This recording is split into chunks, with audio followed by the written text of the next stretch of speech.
নমস্কাৰ বন্ধু বান্ধৱীসকল সকলোকে মই মোৰ অন্য এটি নতুন ভিডিঅলৈ স্বাগতম জনাইছো বন্ধুসকল আপোনালোকৰ গ্ৰেজুৱেট ডিগ্ৰী উইথ কম্পিউটাৰ আৰু গ্ৰেজুৱেট ডিগ্ৰী উইদাউট কম্পিউটাৰ আৰু ড্ৰাইভাৰৰ এক্সামটো অহা 29 ছেপ্টেম্বৰত অনুষ্ঠিত হ'বলৈ গৈ আছে আপোনালোকে সকলোৱে জানে আৰু সেই এক্সামৰ সম্পৰ্কে আজি এছএলআৰসি তৰফৰ পৰা অৰ্থাৎ ষ্টেট লেভেল ৰিক্ৰুটমেন্ট কমিশন বৰ্ডৰ পৰা এখন নোটিছ ওলাইছে ইনষ্ট্ৰাকচন এখন ওলাইছে কেণ্ডিডেটছৰ কাৰণে আৰু সেই নোটিছখনত আমাৰ যোৱা যেটো 15 ছেপ্টেম্বৰত এক্সাম হৈছিলে হায়াৰ সেকেন্ডাৰী লেভেলৰ তাৰ তুলনাত কিছুমান নিয়ম ইয়াতে চেঞ্জেস কৰিছে তেওঁলোকে আৰু সেই নিয়মকে কি চেঞ্জেস হৈছে আৰু সেই নিয়মকেইটাৰ বিষয়ে আজি আমি আলোচনা কৰিম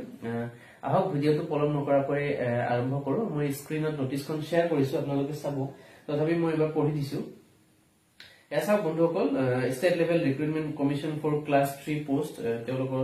তাৰপৰা ওলাইছে Assam administrative staff college Jawaharnagar Khanapara important instructions for candidates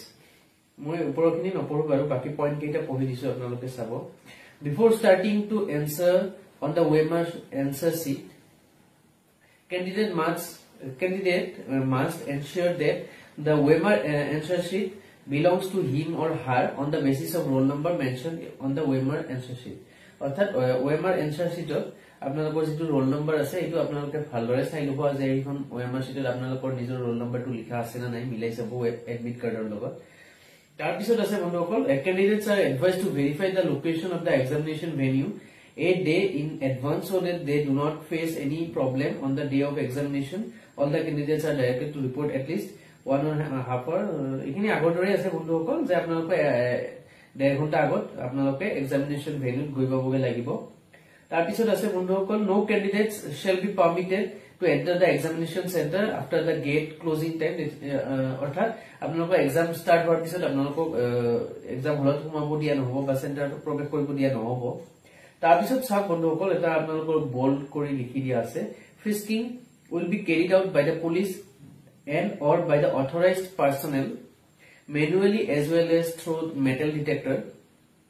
if any candidate is subjected to improper frisking the candidate shall immediately report to the center in charge অর্থাৎ আমি আগৰ ভিডিওটো চাইছিলো যে কিছুমান ক্যান্ডিডেটক ইমপ্ৰপাৰ ওয়েত তেওঁলোকক ফ্ৰিস্কিং কৰিছিলে গতিকে তেওঁলোকক ইমপ্ৰপাৰ ওয়েত চেকিং কৰিছিলে গতিকে এইবাৰ যদি তেনেকুৱা কোনোবা অসুবিধা পায় তেন্তে আপোনালোকক ইমিডিয়েটলি সেন্টাৰৰ যিজন ইনচাৰ্জ থাকিব আপোনালোকৰ যিটো সেন্টাৰত এক্সাম হ'ব তাৰ এজন প্ৰত্যেক সেন্টাৰৰে এজন ইনচাৰ্জ থাকে সেন্টাৰ ইনচাৰ্জক আপোনালোকক তেওঁলোকক কমপ্লেইন দিবলৈ দিছে বা জনাবলৈ দিছে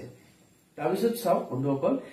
for speedy frisking it is advisable that candidates wear half sleeves attire and wear slippers instead of shoes আৰু আপোনালোকক যদি ফ্ৰিস্কিং কৰাত সুবিধা অৰ্থাৎ চেকিং কৰাত যদি সুবিধা হয় তাৰ কাৰণে আপোনালোকক পাৰিলে half sleeve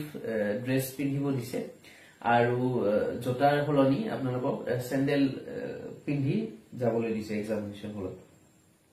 Candidates will be permitted to carry only the following items with them into the examination venue. Examination venue আপোনালোকে কি লৈ যাব পাৰিব এইখিনি তেওঁলোকে লিখি দিছে admit card downloaded from the seva websiteৰ পৰা আপোনালোকে যিখন admit card download কৰিছে আৰু এইখন admit card A4 পেজত হ'ব লাগিব A4 পেজ পেপাৰত তাৰ পিছত লিখিছে valid identity proof in physical form আপোনালোকে জেৰক্স বা তেনেকুৱা সফট কপি হলে নহব যে গেটত তেনেকে দেখাই দিলে নহব আপোনালোকে লগত কাৰ্ডখন লৈ যাব কি কিনিব লাগিব আধাৰ কাৰ্ড বা PAN card driving licence voter ID etcetera এখিনি আপোনালোকে জানে ব্লু বা black ball point pen plastic cards like credit debit cards and minimum cash আপোনালোকে ব্ল্যাক বা ব্লু পেন নিব পাৰিব আৰু ক্ৰেডিট ডেবিট কাৰ্ড যদি থাকে লগত আৰু মিনিমাম ক্যাশ আপোনালোকে লগত লৈ যাব পাৰিব PWD candidate certificates and scribe related documents আপোনালোকৰ যদি কোনবা PWD candidate আছে তেওঁলোকৰ documents আৰু scribes লগত লৈ যাব পাৰিব transparent personal water bottle without labels but the same has to be handled very carefully যোৱা এক্সামটো অৰ্থাৎ 15 ছেপ্টেম্বৰ এইচএস লেভেলৰ এক্সামটো তেওঁলোকে পানীৰ বটলৰ লগত লৈ ঘুমাব দিয়া নাছিলে কিন্তু এইবাৰ দিব তেওঁলোকে অৰ্থাৎ আপোনালোকৰ কিন্তু বটলটো ট্ৰান্সপাৰেন্ট হ'ব লাগিব তাত কোনো প্লাষ্টিক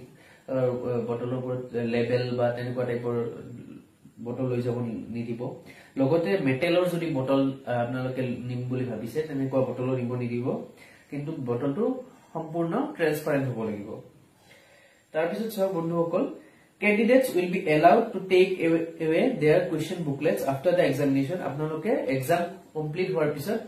question booklet খন অৰ্থাৎ question paper খন লগত লৈ আহিব পাৰিব যেটো আগৰ examত দিয়া হোৱা নাছিলে after the examination is over OMR answer sheet will be first collected by the invigilator the candidate shall remain seated in the examination hall for additional 5 minutes once the invigilator has verified receipt of OMR answer sheet